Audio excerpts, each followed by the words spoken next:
मकाम में आने में थोड़ा सा देर हो गई मेरे को, और अगर मैं यहाँ नहीं आ पाता तो शायद अपने आप को ज़िंदगी भर माफ़ नहीं कर पाता। आगरा की सरजमी पर आके आपने ये जो रोशनाई जगाई है, ये वाकई में हम तो उस अल्लाह ताला से दुआ करेंगे। जी हाँ, अल्लाह ताला से दुआ करेंगे कि आप जैसे 10-20 और नेक दिल और इतने पढ़े लिखे, इतने इंटेलेक्चुअल आदमी और पैदा करें, जिससे कि जाके आप भारत का कोना कोना, देश का कोना कोना रोशन करें। तहे दिल से स्वागत आपका। मेरा एक छोटा सा सवाल से पहले थोड़ा सा, एक हमारे भी गुरु ग्रंथ साहब के अंदर गुरु नानक साहब ने पूरी दुनिया का चक्कर लगाया, जिसके अंदर मक्का मदीना भी शामिल है। और जैसा कि एक सवाल इससे पहले हो चुका है कि गैर मुस्लिम जो है मक्का मदीना में अलाउड नहीं, या वहाँ का कैंटोनमेंट जो है अलाउ परमिशन नहीं देता। मगर ये तो तय है, आप मानते हैं, इस्लाम मानता है, हम मानते हैं, हमारे ग्रंथों के अंदर दर्ज है। गुरु नानक साहब के 2 चेले थे, एक बाला और एक मर्दाना, एक हिंदू और एक मुस्लिम। मर्दाना की बहुत ख्वाहिश थी कि मुसलमान जब तक पूरा मुसलमान नहीं कहलाने का हकदार, जब तक कि वो काबा का दर्शन ना कराए, तो गुरु नानक साहब उसको लेके और काबा गए। हमारे ग्रंथ के अंदर जो दर्ज है कि जब वो वहाँ पहुँचे, उन दिनों बहुत लंबा ये किस्सा है, 1 साल लगता था, और वो रूट सारा उसका वर्णन है। और वहाँ जब मक्का, जो मस्जिद के बाहर साथ ही एक दीवार थी जहाँ पर के भारत के जो मुसलमान दर्शन करने जाते थे काबा के, वो उनको वहाँ ठहराया जाता था। वहाँ की देखभाल जो करता था वो मुल्ला जीवन करता था। जब गुरु नानक साहब अपने चेलों के साथ में वहाँ पर पड़े थे, तो सुबह जब मुल्ला जीवन वहाँ की सफाई करने के लिए आया, तो उसने देखा गुरु नानक साहब के जो पैर थे वो काबा की तरफ थे।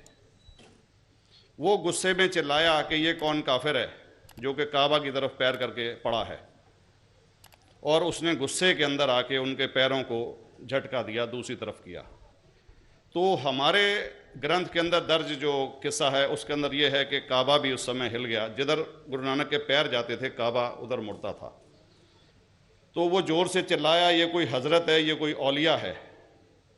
तो उस समय के जो काजी थे मक्का के, काजी रुकनुद्दीन साहब थे, और शाह शरफ, कई हस्तियों के नाम हैं उसमें। तो मैं ये जानना चाहता हूँ कि ये वर्जन को आप मतलब एग्री करते हैं, और करते हैं तो इसका हमारे मुस्लिम ग्रंथों के अंदर किस तरीके से उल्लेख है, ये कृपया बताएं। भाई साहब ने एक सवाल पूछा अपने गुरु ग्रंथ साहिब के मुतालिक, और अल्हम्दुलिल्लाह मैं भी गुरु ग्रंथ साहिब पढ़ चुका हूँ। और जिस तरीके से, क्योंकि वक्त मुख्तसर सा होने की वजह से मुझे वक्त नहीं मिला कि गुरु ग्रंथ को भी कोट करूँ।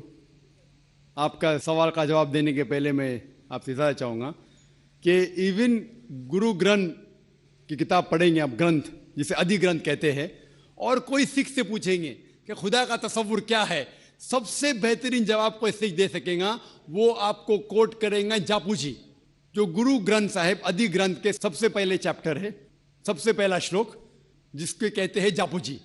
जिसके मानी है कि God is true, he is only one, he is not begotten and is free from fear and want.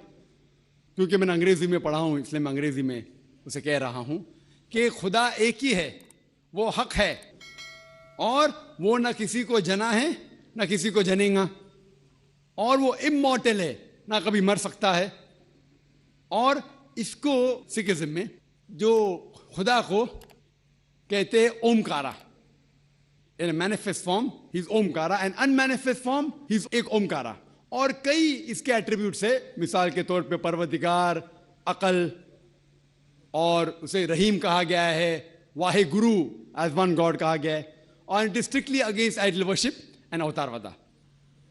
भाई साहब का सवाल था कि उनने ग्रंथ में पढ़ा कि गुरु नानक साहब मक्का के, और उनका पैर काबा की तरफ था, और कोई मौलवी ने पैर को हिलाए और काबा हिल गया। क्योंकि ये age of science and technology है, अगर कोई चीज़ जो किताब हजारों साल पहले लिखी गई है, 10,000 साल या 4,000 साल, तो शायद उसके बारे में हिस्टोरिकल रिकॉर्ड मिलना मुश्किल है। हालांकि इवन जीसस क्राइस्ट के बारे में 2,000 साल हिस्टोरिकल रिकॉर्ड है क्योंकि सिखिज्म जो एकदम नया मजहब है, जितने मजाहिब के मुकाबले हिंदुस्तान में नया है, कुछ सैकड़ों साल पहले 15th सेंचुरी में, toward the end of the 15th century, Guru Nanak साहब जो पंजाब के थे, ये मजहब तो कायम हुआ हार्डली 400-500 ईयर, 400-500 साल।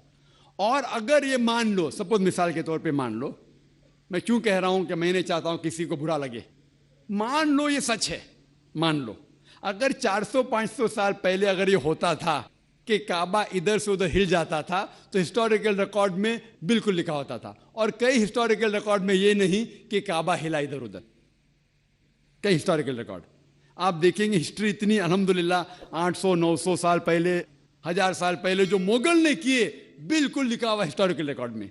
तो ये कहना कि गुरु नानक साहब वहां गए और काबा हिल गया, ये बिल्कुल साइंस के खिलाफ है, क्योंकि साइंस में कोई भी रिकॉर्ड नहीं है, वहां के देश के रिकॉर्ड में कहीं भी नहीं कि काबा हिला।